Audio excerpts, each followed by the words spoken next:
En los años de la Segunda Guerra Mundial, en el ámbito naval, los alemanes cuentan con algunos navíos de guerra. Son pequeños, pero son bastante poderosos. Tienen una muy buena potencia de fuego, y por ello los británicos los llaman como acorazados de bolsillo, los cuales han sido diseñados por los alemanes en los años 30, cuando el gobierno nazi eludió las restricciones que fueron impuestas contra Alemania al perder la Primera Guerra Mundial, es decir, eludieron el rearme de Alemania. El más famoso de estos navíos de guerra es el Admiral Graf Spee. En tan solo pocas semanas ha logrado hundir 9 buques mercantes de los aliados en el sur del Atlántico, con lo cual consiguió darle un duro golpe a los aliados. Sin embargo, no tardará mucho en esta guerra, ya que de pronto es rodeado y hundido por 3 cruceros en la batalla del Río de la Plata, del día 13 de diciembre de 1939. Pero los asaltos alemanes a los buques mercantes han provocado graves daños al enemigo, y si las pérdidas siguen creciendo, Gran Bretaña, que es especialmente poderosa en el ámbito naval, podría sufrir un gran problema de suministros. Antes de completar la primera mitad del año 1941, los únicos 2 acorazados alemanes ya tienen completas sus pruebas marítimas. Entonces ambas naves son botadas al mar, mientras que por contra la Royal Navy, es decir, la Armada Británica, es demasiado grande, cuenta con muchos barcos, pero aún así no se confía y mira de reojo estos barcos alemanes, ya que los nazis saben que tienen muy pocos barcos en comparación a los británicos. Sin embargo, se han encargado de que su potencial destructivo sea demasiado alta. El primer acorazado en entrar en acción es el Bismarck. En mayo, unos aviones de reconocimiento de la RAF lo ven en el puerto noruego de Bergen, que es desde donde intenta adentrarse en el Atlántico Norte. Por ello, la Marina Real o la Royal Navy sale a su encuentro, enviando a su buque de guerra más moderno, el Prince of Wales, es decir, el Príncipe de Gales. Pero este no va solo y va junto a un crucero de batalla, el Hood. A primera hora del 24 de mayo de 1941, las naves enemigas se topan entre sí, siendo en esta guerra la primera vez que 2 buques de guerra enemigos se ven las caras, y es así como se desata un gran combate naval. Es la batalla del Estrecho de Dinamarca. Un pesado proyectil del Bismarck atraviesa el Devil Hood, al cual penetra a través de una de sus cámaras de popa y produce una gran explosión, dando resultado que casi todos los tripulantes, que son unos 1200, sean asesinados, pues solo 3 consiguen sobrevivir. Estando en desventaja, el Príncipe de Gales se retira de la batalla y el Bismarck queda como el vencedor del primer asalto. Pero 2 días más tarde, el acorazado alemán es avistado en el Atlántico, a unos 1000 kilómetros de las costas europeas. Es entonces que los británicos deciden volver al ataque, pero esta vez no usarían navíos de guerra, esta vez usarían aviones torpederos, los cuales se lanzan sobre el Bismarck y uno de los torpedos llega al timón del acorazado. El Bismarck ha quedado dañado, pero sigue a flote, mientras que al día siguiente, los 2 buques británicos, el Rodney y el Rey Jorge V, alcanzan el barco alemán y comienzan a disparar sus proyectiles de calibre pesado contra el navío enemigo, al cual reducen a las llamas y luego es hundido por un torpedo, el día 27 de mayo de 1941. Por lo tanto, solo 113 de sus 2300 tripulantes consiguen sobrevivir. A mediados de 1941, los alemanes invaden la Unión Soviética. Es por ello que la guerra en el mar entra en una nueva fase, pues los británicos comienzan a enviar convoyes de suministros a los puertos árticos rusos de Murmansk y Arcángel, mientras que los alemanes se preparan para interceptarlos, y es así que estos convoyes sufren ataques. Para mediados de 1943, el transporte se pone tan peligroso que simplemente los aliados tienen que suspender los convoyes que van hacia Rusia, pero lo hacen hasta entrado el otoño, momento en que se espera que el mal tiempo y la falta de visibilidad le ofrezcan una mayor protección a los aliados. Pero mientras se suspende el envío de convoyes, Gran Bretaña centra su atención a una de las mayores amenazas alemanas, el acorazado gemelo del Bismarck, el Tirpitz. Este segundo acorazado ha estado escondido en los fiordos noruegos, un lugar muy difícil de encontrar y a la espera del momento perfecto para atacar. Aún así, la Marina Real lo había sometido a una férrea vigilancia, y ahora que hay riesgo de que sea botado al mar, está decidida a eliminar el último de los acorazados alemanes, por lo que en septiembre de 1943, 5 minisubmarinos, conocidos como los X-Kraft, son enviados a estos fiordos noruegos para hundirlo. Pero el ataque solo le causa leves daños, y para la primavera, el Tirpitz ya está listo para el combate. En un intento por acabar con la amenaza del acorazado alemán, la Royal Navy envía una gigantesca fuerza naval.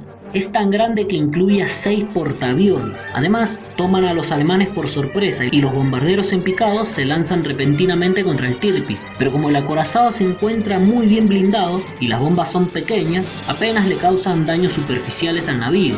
Por ello es que 3 meses más tarde, el acorazado vuelve a estar listo para la acción. Al poco tiempo, el Tirpitz es detectado en otro fiordo noruego y los bombarderos Lancaster, que pueden portar hasta 5 toneladas de bombas Talboy, son enviados para hundirlo de una vez por todas. Y en respuesta, el Tirpitz despliega una pantalla de humo que lo camufla parcialmente, aunque no logra evitar el hecho de que algunas bombas lo impacten, lo cual esta vez sí llega a causarle graves daños. 2 meses después, el 12 de noviembre del año 1944, un escuadrón de bombarderos Lancaster ataca bajo las condiciones climáticas perfectas y 3 bombas Talboy impactan en el objetivo, el Tirpitz, el cual empieza a escorar lentamente, es decir, empieza a hundirse desde un costado. Además, se estiman que las bajas humanas son cerca de 1000.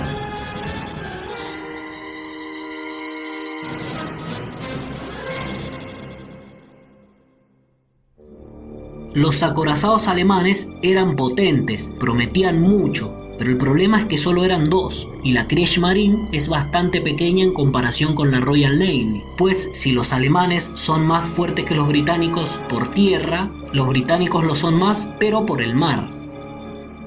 Alemania ha perdido la batalla en los mares, pero solo en la superficie, ya que debajo de las olas la historia es bastante diferente.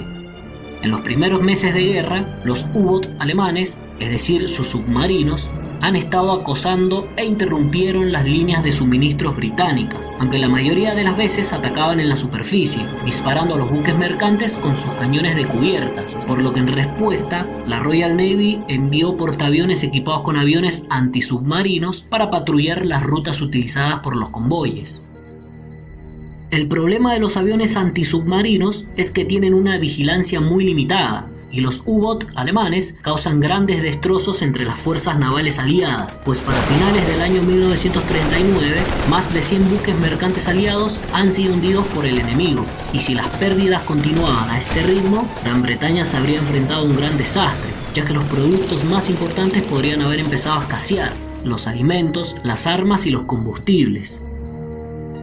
Las cosas se complicaron más para los británicos cuando los alemanes invadieron Francia, puesto que repentinamente la Kriegsmarine, que hasta entonces se había visto acorralada en el Mar del Norte, empezó a tener acceso al Atlántico, a través de la costa noroeste de Francia, lo que le permitió también tener una nueva base desde la que atacar a los convoyes enemigos, por lo que los puertos franceses se llenaron con los U-Boot alemanes, especialmente el del tipo 7.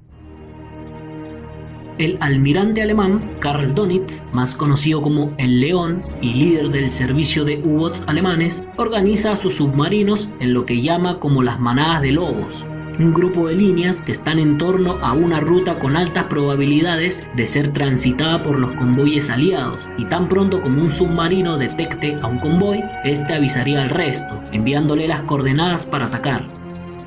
Algunas veces los submarinos son guiados por aviones de patrullas de larga distancia y con su ayuda hacen destrozos entre las naves del enemigo, pues para finales del año 1940 un 40% de los buques mercantes de los convoyes acaban naufragando, lo que dejó en peligro el envío de suministros británicos. Con estas victorias, los tripulantes alemanes llaman a estos días victoriosos como la época feliz, y sus principales comandantes se convierten en héroes nacionales. Por su parte, Gran Bretaña paga caro su falta de preparación, a pesar de tener la armada más poderosa del mundo. La guerra en los mares del norte comienza a cambiar cuando un programa de barcos escoltas antisubmarinos empieza a dar sus resultados. Por primera vez, los británicos pueden establecer grupos permanentes de buques de guerra para escoltar a los convoyes de suministros. Sin embargo, su eficacia está limitada por la velocidad máxima que alcanza, que son unos 15 nudos, 2 nudos menos a la velocidad en superficie de un submarino alemán. Mientras tanto, los aviones de patrulla del Mando Costero británico son equipados con cargas de profundidad. El problema es que no son tan eficaces y le falta autonomía para cubrir el Atlántico. pero lo bueno es que pueden obligar a los submarinos alemanes a que se acerquen a sus bases para sumergirse nuevamente.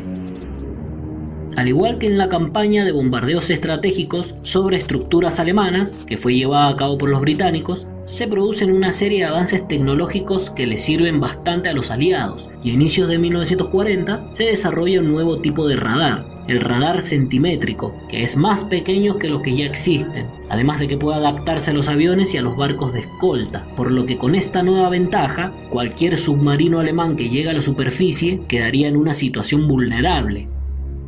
Unos pocos meses más tarde, se crea un nuevo avance tecnológico para ayudar a los aliados, un detector de radio que consigue la ubicación exacta de los U-Boot cuando uno de estos sale a la superficie para comunicarse.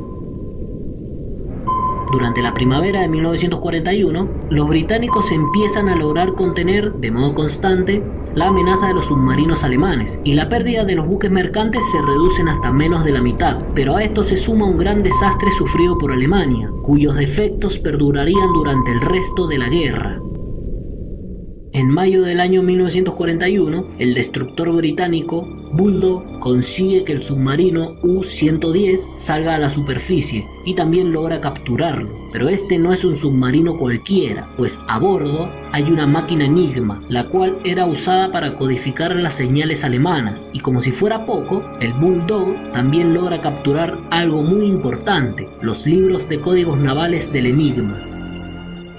El éxito del Bulldog le proporciona una vital ayuda a los especialistas británicos, los que se están dedicando a la inteligencia y a intentar descifrar el enigma, por lo que muy pronto, y sin que los alemanes sospechen algo, Gran Bretaña empieza a comprender las comunicaciones navales alemanas. Ahora tiene demasiada ventaja sobre el enemigo, y ahora la Royal Navy también puede enviar a sus convoyes por rutas bastante alejadas de los submarinos alemanes. Además, en diciembre de 1941, la guerra en el mar cambia definitivamente cuando Hitler le declara la guerra a los Estados Unidos, lo que causa un gran alivio para Gran Bretaña en su difícil lucha contra Alemania. Pero tampoco tienen en cuenta que los Estados Unidos no ayudarán demasiado en los mares, puesto a que ellos ya están bastante ocupados con los japoneses en la batalla del Pacífico.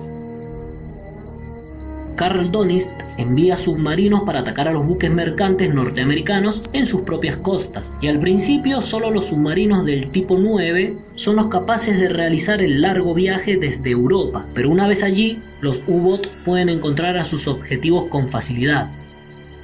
El comandante en jefe de la Armada de los Estados Unidos, el almirante Ernest Joseph King, rechaza el Consejo Británico de proteger sus buques mercantes en convoyes, y en solo 3 meses, más de 400 navíos mercantes estadounidenses son hundidos.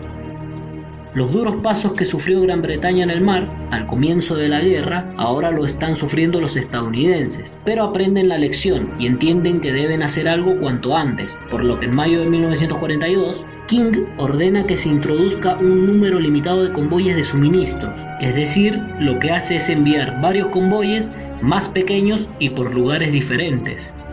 Para el mes de julio, las pérdidas de los Estados Unidos empiezan a reducirse. Esto hace que los alemanes adopten una nueva táctica y concentrarían sus tropas en una región específica del Atlántico Norte, la cual es llamada como el agujero negro. Está ubicada en medio del océano y lo suficientemente alejada de las costas norteamericanas, irlandesas, británicas e islandesas. Esto tiene el objetivo de evitar que la aviación antisubmarino los alcance. Con la nueva estrategia, los convoyes son constantemente atacados en medio del mar y por un grupo de más de 15 submarinos que llegan en oleadas. Durante octubre de 1942, 56 barcos aliados se hunden en la zona del agujero negro, mientras que solo en el mes de marzo de 1943, las pérdidas aliadas suben tanto que alcanzan los 120 navíos, a cambio de tan solo 12 U-Boot alemanes. La táctica alemana de cortar las líneas de suministros británicas hasta que el país colapse empieza a dar sus frutos y da la sensación de que los submarinos pueden ganar la guerra en los mares, pero los aliados comienzan a dar vuelta a la situación mediante cambios de estrategias y tácticas. Gran Bretaña incorpora a un nuevo comandante, el almirante Max Kennedy Horton, quien había sido el antiguo jefe de la flota submarina de la Royal Navy. Y su primer movimiento fue establecer grupos permanentes de destructores y fragatas que proporcionen apoyo adicional a los convoyes, apareciendo en escena tan rápido como se detectase al enemigo.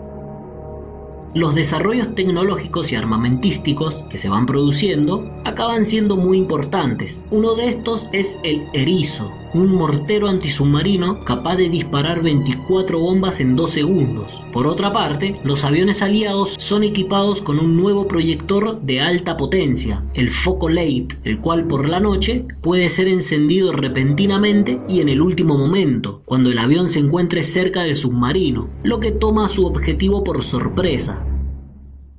Los continuos avances tecnológicos empiezan a dar sus frutos y las pérdidas de los alemanes aumentan. Además, el almirante Dönitz le cuesta tomar la iniciativa. Sin embargo, en abril de 1943 ordena un ataque de sus submarinos contra el convoy ONS-5, un gran convoy de 43 buques mercantes que viaja desde Liverpool hasta Canadá.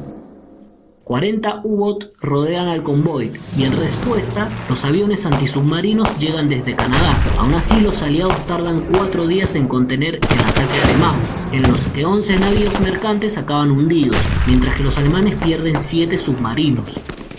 2 días más tarde, Dönitz vuelve a intentar otro ataque contra otro convoy, pero esta vez acaba en desastre, ya que los alemanes pierden 5 submarinos, sin hundir ni un solo barco enemigo.